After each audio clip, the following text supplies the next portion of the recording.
भागवत पुराण दसम स्कंद 46वां अध्याय उद्धव जी की व्रज यात्रा। भागवत पुराण दसम स्कंद 46वां अध्याय उद्धव जी की व्रज यात्रा। श्री सुखदेव जी कहते हैं, परीक्षित, उद्धव जी वृषण वंशियों में एक प्रधान पुरुष थे। वे साक्षात बृहस्पति जी के शिष्य और परम बुद्धिमान थे। उनकी महिमा के संबंध में इससे बढ़कर और कौन सी बात कही जा सकती है कि वे भगवान श्री कृष्ण के प्यारे सखा तथा मंत्री भी थे। एक दिन शरणागतों के सारे दुख हर लेने वाले भगवान श्री कृष्ण ने अपने प्रिय भक्त और एकांत प्रेमी उद्धव जी का हाथ अपने हाथ में लेकर कहा, सौम्य स्वभाव उद्धव, तुम व्रज में जाओ। वहाँ मेरे पिता माता नंद बाबा और यशोदा मैया हैं। उन्हें आनंदित करो और गोपियाँ मेरे विरह की व्याधि से बहुत ही दुखी हो रही हैं। उन्हें मेरे संदेश सुनाकर उस वेदना से मुक्त करो। प्यारे उद्धव, गोपियों का मन नित्य निरंतर मुझमें ही लगा रहता है। उनके प्राण, उनका जीवन, उनका सर्वस्व मैं ही हूँ। मेरे लिए उन्होंने अपने पति पुत्र आदि सभी सगे संबंधियों को छोड़ दिया है। उन्होंने बुद्धि से भी मुझी को अपना प्यारा, अपना प्रियतम नहीं अपना आत्मा मान रखा है। मेरा यह व्रत है कि जो लोग मेरे लिए लौकिक और परलौकिक धर्मों को छोड़ देते हैं, उनका भरण पोषण मैं स्वयं करता हूँ। प्रिय उद्धव, मैं उन गोपियों का परम प्रियतम हूँ। मेरे यहाँ चले आने से वे मुझे दूरस्थ मानती हैं और मेरा स्मरण करके अत्यंत मोहित हो रही हैं, बार बार मूर्छित हो जाती हैं। वे मेरे विरह की व्यथा से विहल हो रही हैं, प्रतिक्षण मेरे लिए उत्कंठित रहती हैं। मेरी गोपियाँ, मेरी प्रेयसियाँ इस समय बड़े ही कष्ट और यत्न से अपने प्राणों को किसी प्रकार रख रही हैं। मैंने उनसे कहा था कि मैं आऊँगा, वही उनके जीवन का आधार है उद्धव, और तो क्या कहूँ, मैं ही उनकी आत्मा हूँ। वे नित्य निरंतर मुझ में ही तन्मय रहती हैं। श्री सुखदेव जी कहते हैं, परीक्षित, जब भगवान श्री कृष्ण ने यह बात कही तब उद्धव जी बड़े आदर से अपने स्वामी का संदेश लेकर रथ पर सवार हुए और नंदगांव के लिए चल पड़े। परम सुंदर उद्धव जी सूर्यास्त के समय नंद बाबा के व्रज में पहुँचे। उस समय जंगल से गौएं लौट रही थीं। उनके खुराक के आघात से इतनी धूल उड़ रही थी कि उनका रथ ढक गया था। व्रजभूमि में ऋतुमती गौओं के लिए मतवाले सांड आपस में लड़ रहे थे। उनकी गर्जना से सारा व्रज गूंज रहा था। थोड़ी दिनों की ब्याही हुई गौएं, थोड़ी दिनों की ब्याही हुई गौएं अपने थनों के भारी भार से दबी होने पर भी अपने अपने बछड़ों की ओर दौड़ रही थी। सफ़ेद रंग के बछड़े इधर उधर उछल कूद मचाते हुए बहुत ही भले मालूम होते थे। गाय दुहने की घर घर ध्वनि से और बांसुरियों की मधुर टेड़ से अब भी व्रज की अपूर्व शोभा हो रही थी। गोपी और गोप सुंदर सुंदर वस्त्र तथा गहनों से सज धज कर श्री कृष्ण तथा बलराम जी के मंगलमय चरित्रों का गान कर रहे थे और इस प्रकार व्रज की शोभा और भी बढ़ गई थी। गोपों के घरों में अग्नि, सूर्य, अतिथि, गौ, ब्राह्मण और देवता पितरों की पूजा की हुई थी। धूप की सुगंध चारों ओर फैल रही थी और दीपक जगमगा रहे थे। उन घरों को पुष्पों से सजाया गया था। ऐसा मनोहर गृहों से सारा व्रज और भी मनोरम हो रहा था। चारों ओर वन पंक्तियां फूलों से लद रही थीं। पक्षी चहक रहे थे और भी भौरे गुंजार कर रहे थे। वहाँ जल और स्थल दोनों ही कमलों के वन से शोभायमान थे और हंस, बत्तख आदि पक्षी वन में विहार कर रहे थे। जब भगवान श्री कृष्ण के प्यारे अनुचर उद्धव जी व्रज में आए, तब उनसे मिलकर नंद बाबा बहुत ही प्रसन्न हुए।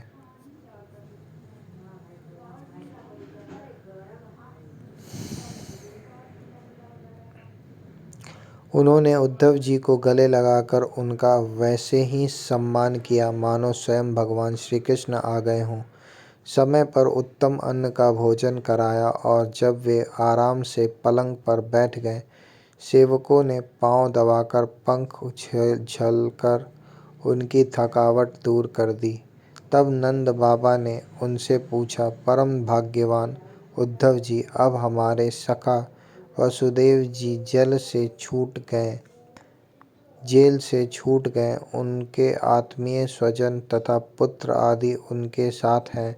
इस समय वे सब कुशल से तो है ना? यह बड़े सौभाग्य की बात है कि अपने पापों के फल स्वरूप पापी कंस अपने अनुयायियों के साथ मारा गया, क्योंकि स्वभाव से ही धार्मिक परम साधु यदुवंशियों से वह सदा द्वेष करता था। अच्छा उद्धव जी, श्री कृष्ण कभी हम लोगों की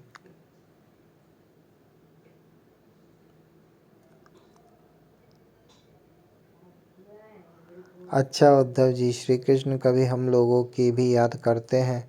यह उनकी माँ है, स्वजन संबंधी हैं, सखा हैं, गोप हैं। उन्हीं को अपना स्वामी और सर्वस्व मानने वाला यह व्रज है। उन्हीं की गौएं वृंदावन और यह गिरिराज है। क्या वे कभी इनका स्मरण करते हैं? आप यह तो बतलाइए कि हमारे गोविंद अपने सुहृद बांधवों को देखने के लिए एक बार भी यहाँ आएंगे क्या? यदि वे यहाँ आ जाएंगे तो हम उनकी वह सुघर नासिका, उनका मधुर हास्य और मनोहर चितवन से युक्त मुख कमल देख तो लेते। उद्धव जी, श्री कृष्ण का हृदय उदार है, उनकी शक्ति अनंत है। उन्होंने दावानल से, आंधी पानी से, वृषासुर और अजगर आदि अनेकों मृत्यु के निमित्तों से, जिन्हें टालने का कोई उपाय न था, एक बार नहीं अनेक बार हमारी रक्षा की है। उद्धव जी, हम श्री कृष्ण के विचित्र चरित्र, उनकी विलासपूर्ण तिरछी चितवन, उन्मुक्त हास्य, मधुर भाषण आदि का स्मरण करते रहते हैं और उनमें इतने तन्मय रहते हैं कि अब हमसे कोई काम काज नहीं हो पाता। जब हम देखते हैं कि यह वही नदी है जिसमें श्री कृष्ण जल क्रीड़ा करते थे, यह वही गिरिराज है जिसे उन्होंने अपने एक हाथ पर उठा लिया था, ये वे ही वन के प्रदेश हैं जहाँ श्री कृष्ण गौएं चराते हुए बांसुरी बजाते थे, और ये वे ही स्थान हैं जहाँ वे अपने सखाओं के साथ अनेकों प्रकार के खेल खेलते थे, और साथ ही यह भी देखते हैं कि वहाँ उनके चरण चिन्ह अभी मिटे नहीं हैं। तब उन्हें देखकर हमारा मन श्री कृष्ण में हो जाता है। इसमें संदेह नहीं है कि मैं श्री कृष्ण और बलराम को देव शिरोमणि मानता हूँ, और यह भी मानता हूँ कि वे देवताओं का कोई बहुत बड़ा प्रयोजन सिद्ध करने के लिए यहाँ आए हुए हैं। स्वयं भगवान गर्गाचार्य जी ने मुझसे ऐसा ही कहा था। जैसा सिंह बिना किसी परिश्रम के पशुओं को मार डालता है, वैसे ही उन्होंने खेल खेल में ही 10,000 हाथियों का बल रखने वाले कंस, उसके दोनों अजेय पहलवानों और महान बलशाली गजराज कुवलयापीड़ को मार डाला। उन्होंने 3 ताल लंबे और अत्यंत दृढ़ धनुष को वैसे ही तोड़ डाला जैसे कोई हाथी किसी छड़ी को तोड़ डाले। हमारे प्यारे श्री कृष्ण ने एक हाथ से 7 दिनों तक गिरिराज को उठाए रखा था। यहीं सबके देखते देखते खेल खेल में उन्होंने प्रलंब, धेनुक, अरिष्ट, तृणावर्त और बक आदि उन बड़े बड़े दैत्यों को मार डाला जिन्होंने समस्त देवता और असुरों पर विजय प्राप्त कर ली थी।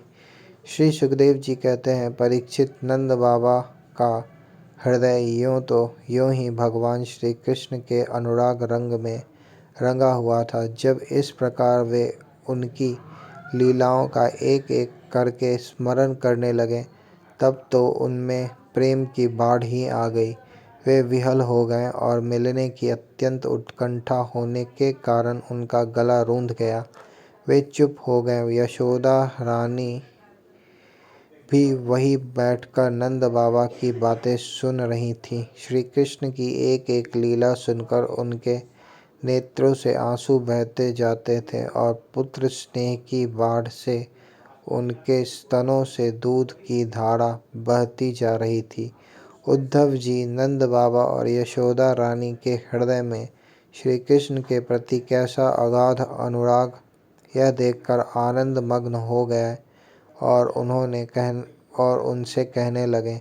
उद्धव जी ने कहा, हे मानद, इसमें संदेह नहीं कि आप दोनों समस्त शरीरधारियों में अत्यंत भाग्यवान हैं, सराहना करने योग्य हैं, क्योंकि जो सारे चराचर जगत के बनाने वाले और उसे ज्ञान देने वाले नारायण हैं क्योंकि जो सारे चराचर जगत के बनाने वाले और उन्हें ज्ञान देने वाले नारायण हैं, उनके प्रति आपके हृदय में ऐसा वात्सल्य, स्नेह, पुत्र भाव है।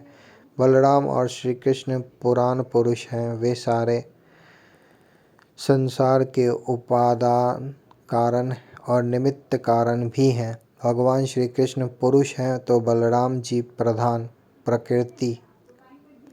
ये ही दोनों समस्त शरीरों में प्रविष्ट होकर उन्हें जीवन दान देते हैं और उनमें उनसे अत्यंत विलक्षण जो ज्ञान स्वरूप जीव है, उसका नियमन करते हैं। जो जीव मृत्यु के समय अपने शुद्ध मन को एक क्षण के लिए भी उनमें लगा देता है, वह समस्त कर्म वासनाओं को धो बहाता है और शीघ्र ही सूर्य के समान तेजस्वी तथा ब्रह्ममय होकर परम गति को प्राप्त होता है।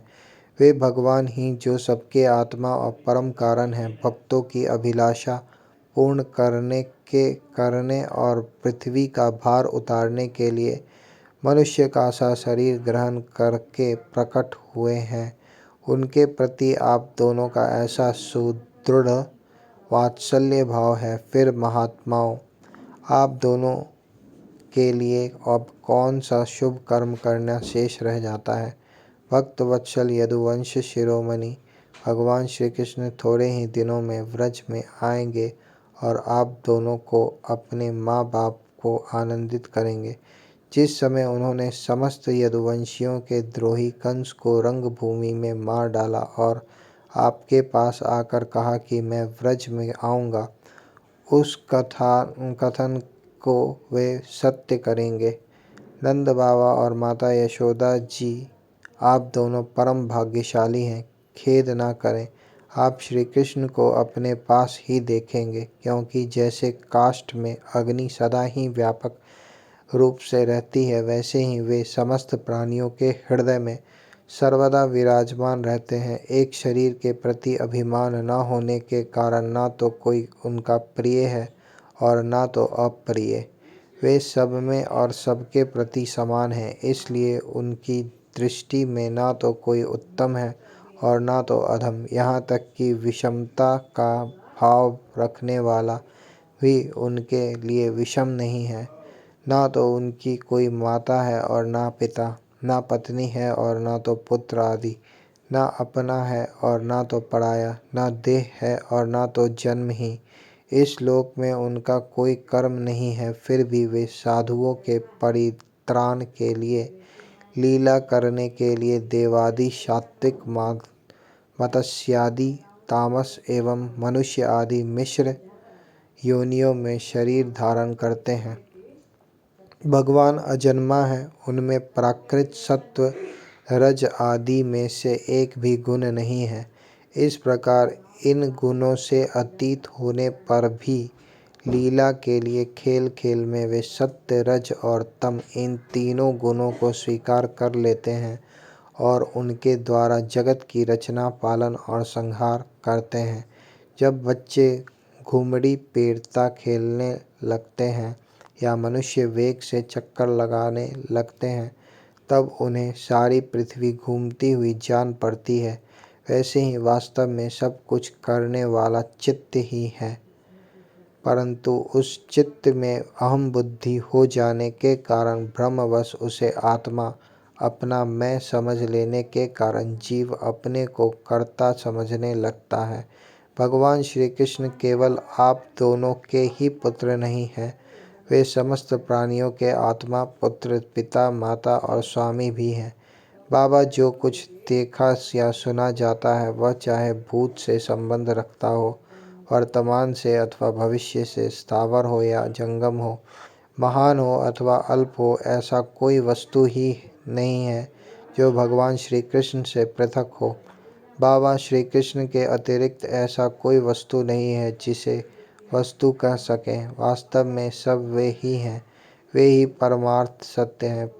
परीक्षित, भगवान श्री कृष्ण के सखा उद्धव और नंद बाबा इसी प्रकार आपस में बातें करते रहे और वह रात बीत गई। कुछ रात शेष रहने पर गोपियाँ उठी। दीपक जलाकर उन्होंने घर की देहलियों पर वासुदेव का पूजन किया, अपने घरों को झाड़ बुहाड़ कर साफ किया और फिर दही मथने लगी। गोपियों की कलाइयों में कंगन शोभायमान हो रहे थे। रस्सी खींचते समय वे बहुत भली मालूम हो रही थी। उनके नितंब स्तन और गले के हार हिल रहे थे। कानों के कुंडल हिल हिलकर उनके कुडुकुम मंडित कपोलों की लालिमा बढ़ा रहे थे।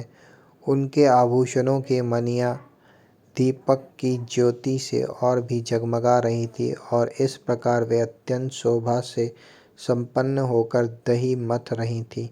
उस समय गोपियाँ कमल नयन भगवान श्री कृष्ण के मंगलमय चरित्रों का गान कर रही थीं। उनका वह संगीत दही मथने की ध्वनि से मिलकर और भी अद्भुत हो गया तथा स्वर्ग लोक तक जा पहुँचा, जिसकी स्वर लहरी सब ओर फैलकर दिशाओं का अमंगल मिटा देती हैं।